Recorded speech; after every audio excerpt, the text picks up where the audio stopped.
How is this possible?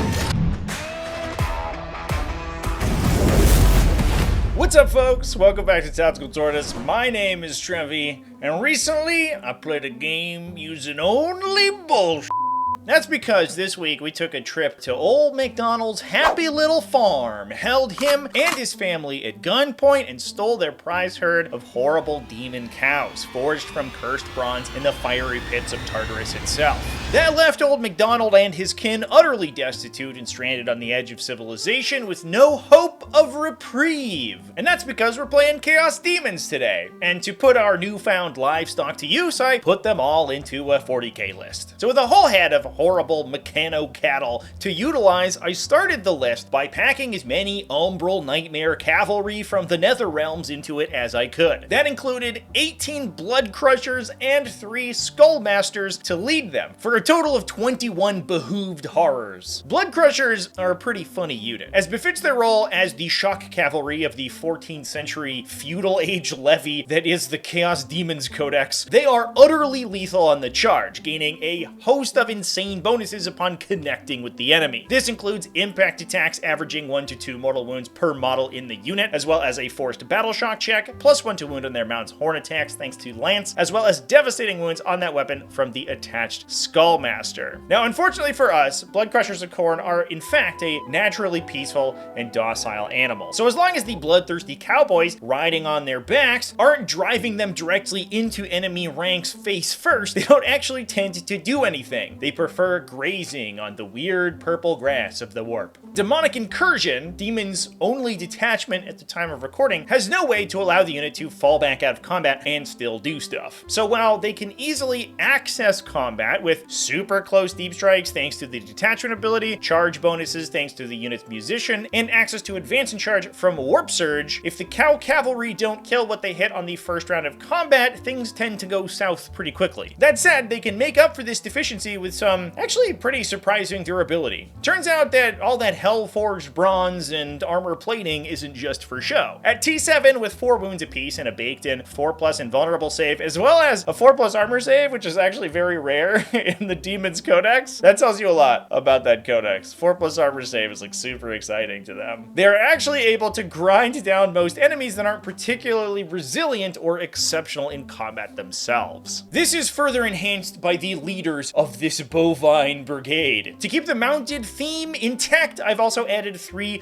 Rendmasters to the character slot in the army to keep those cattle in line. Rendmasters might be the single most insane unit in Warhammer 40k, both from an aesthetic and mechanical standpoint. Just look at this thing. While not mounted on a mechanical bull, Rendmasters are avid gearheads who have converted their regular farm tracker into a weird motorcycle. In addition to the unit's frankly unnecessary 9 multi-damage attacks, that's quite big, that get situational rerolls against characters and monsters, the biggest benefit is their Blood Throne ability. This is a targeted buff against an enemy within 18 inches and visible, buffing your Khorne unit's strength, AP, and damage when attacking it. But here's the kicker. While normally abilities like this would have an area that they would affect units in and be aura tagged, this is not an aura ability. It's simply a passive effect that units get while attacking the selected enemy, meaning that the modifier stacks with multiple Rendmasters active. Now, with the limited range and visibility, this rarely matters, but occasionally your opponent does wander into the range of multiple Blood Thrones and allows you to dump up to Strength 8, AP 5, 5 damage Hellblade attacks from your regular dudes into them.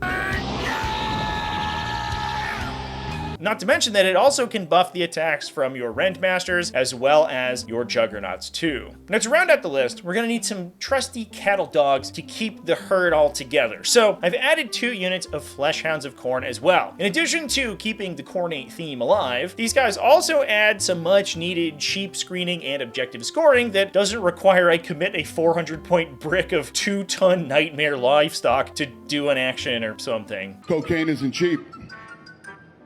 Expensive. And lastly, we need a hardy, hard-working, salt-of-the-earth farmer to maintain our newly repossessed farm and ensure its profitability. And for that, we've kind of broken the Khorne theme.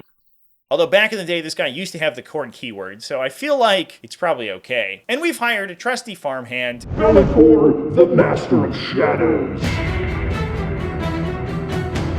The Demon's Index is basically designed entirely around this guy, so while you don't need to play him, he certainly makes things easier by projecting a permanent shadow in the warp aura and protecting his livestock like a mother hen by making them harder to shoot at. So with that, I constructed the list, encompassing 24 mounted cavalry, 10 dogs to keep them all in line, and 1 trusty farmer to take care of them, and submitted it to a tournament. Now the first round of the tournament actually went really well. I was matched up into a Battleshock focused Tyranid army that did not appreciate the amount of Battleshock manipulation that demonic icon equipped Be'lakor led demons can present. You've got reroll morale here. Okay, this Neurolictor goes onto this Bloodcrusher unit in the middle. Yep. Which needs to die really badly. Passes. Things are already going terribly. And you know what I think actually happens? I think you regenerate E3 down. That is the case. Yeah, this is why I looked down and I was like, oh no. So we took that one down, and in round 2 was paired up against the metagame's latest hotness, the Necron Canoptek Court. Scary or shiver my timbers. Now at the time of recording, Canoptek Court has actually been nerfed pretty significantly, reducing the power of its immortal combo that could deal massive devastating wounds with situational full hit and wound rerolls and sustained hits on a 5+. But the event that we were playing in had launched before that nerf was posted, so my opponent's list was fully armed and operational. In this mission, we ended up playing Purge the Foe, which granted victory points for killing enemy units. Pretty useful since my herd of cows are so wildly expensive that I didn't actually have that many units in the army to begin with. The downside, of course, is that my army is basically entirely melee oriented, and Canoptek Court is very good against opposing melee armies, especially ones with bad armor saves. Because my only hope to actually connect with the Canoptek unit to prevent them from running away was deep striking directly on top of them using Shadow of Chaos, I jammed as many units as I possibly could into the farmhouse that is my deep strike pool. At just under 350 points per herd, I had just enough points to fit 2 Bloodcrusher units and their attached Skullmasters, as well as 2 Rendmasters into deep strike. My opponent took the first turn and elected to lock in fixed secondaries. With my 7 characters, Assassination was a solid pick, despite the fact that their years of hard toil on the farm made the mounted characters fairly hardy and survivable, and my opponent supported that with deployed teleport homers, which made me focus on clearing out his utility units to make scoring that as difficult as possible. My opponent took the first turn and kept things relatively safe, moving a Scarab Swarm to the center to assemble a teleport homer with their cute tiny little claws. All of my opponent's range attacks were set up along the flanks, so Be'lakor's protective aura prevented my army from being shot at and allowed me to respond unmolested. With that in mind, a Fleshhound unit jumped to protect its territory from the swarming insects and ran into the middle to clear out those Scarab Swarms and engage a second unit of Scarabs, preventing them all from being able to score teleport homers next turn. Unfortunately, Be'lakor had actually lied on his resume and in truth wasn't actually a farmer. I don't know what any of this shit is and I'm fucking scared. Because he had planted 2 trash secondaries in my hand for the first round of the game. Bring it down, Assassination. Okay, well that's a draw on turn 1, Jesus Christ. That is gonna be a big zip, I think, for me. I hate those first turn draws, they're always stressful.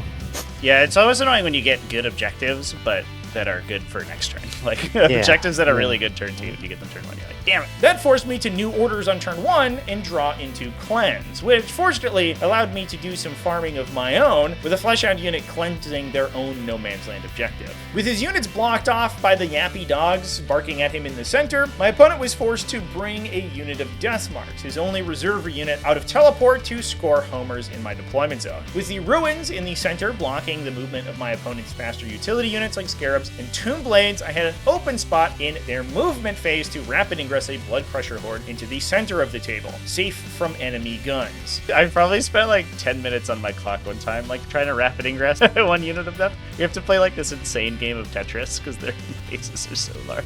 His ranged attacks vaporized by poor dogs in the middle, while the ones on the flank objective survived by the very skin of their sharp and pointy teeth. That let me put a lot of pressure on in a really big way, using the Bloodcrusher unit in my deployment zone to clear out the Deathmarks, summoning another unit with Be'lakor into the middle of the table, and slamming it into my opponent's wraiths that had infiltrated onto a No Man's Land objective. The unit that had ingressed in warp surged into the gathered enemies in the center, center, engaging Immortals and Locust Destroyers, as well as killing the second Scarab Swarm. I had drawn behind enemy lines, so I paid a CP for Denizens of the Warp to summon a Rendmaster into my opponent's deployment zone in order to score that secondary objective, bringing him in 3 inches outside of enemies rather than the normal 9, and assuming that my opponent would be too preoccupied with the rush of stampeding mechanical bulls to deal with the one errant motorcyclist doing donuts in his backline. Unfortunately for me, the Bloodcrushers did not live up to their names and did not crush the enemy blood, preferring instead to graze peacefully on the rich grasslands of the center of the table rather than crushing my enemies underneath their demon-forged hooves. Because I was engaging in so many places, I had to spread out my Rendmaster buffs, meaning that I couldn't concentrate multiple onto a single enemy, which unfortunately meant that my cows refused to actually kill anything.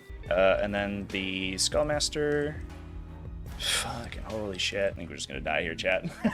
This turn has been a disaster. Fortunately for me, Necrons are similarly and hilariously understated in melee, and also refused to do any damage, which caused both of our armies to stand awkwardly in the center of the table, accomplishing basically nothing. Well, this is awkward. Now, earlier in the video, I mentioned that demons were lacking a way to fall back and operate as normal. And while that is a big issue, the saving grace in this game is that my opponent also had an identical problem. We're in the same boat, in the very same boat.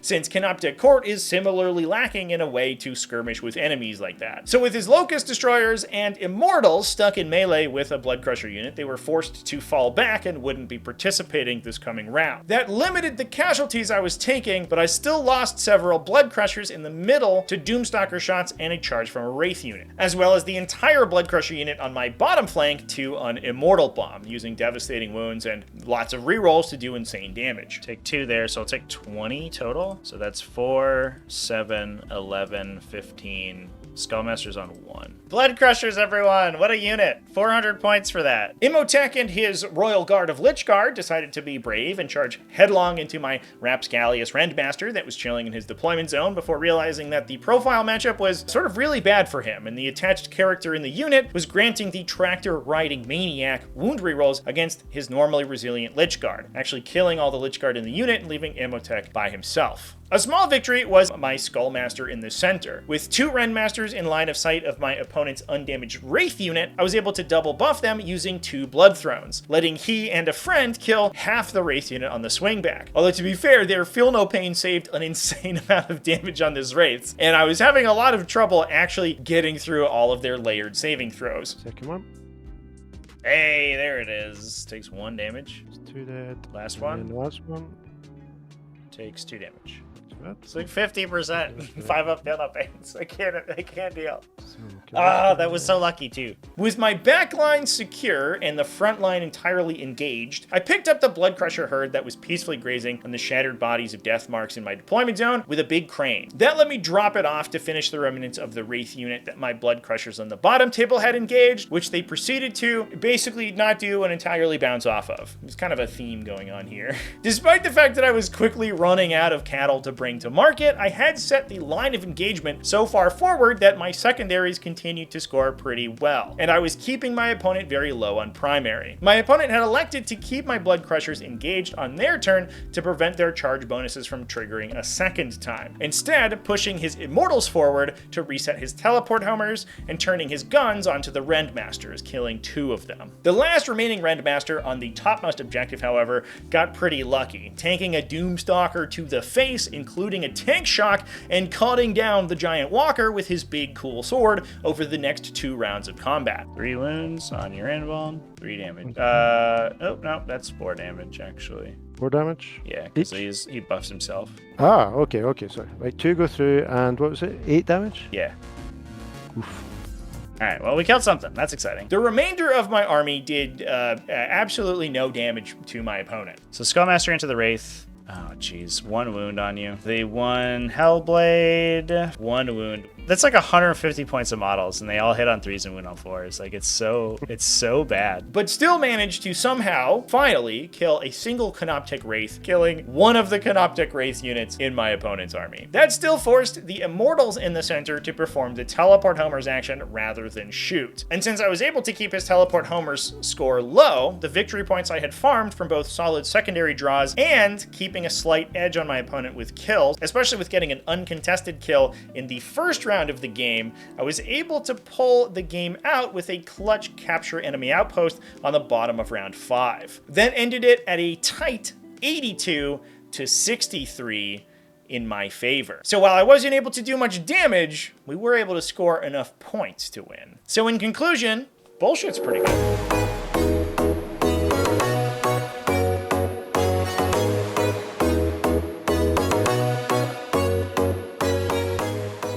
Add it to an Instagram group.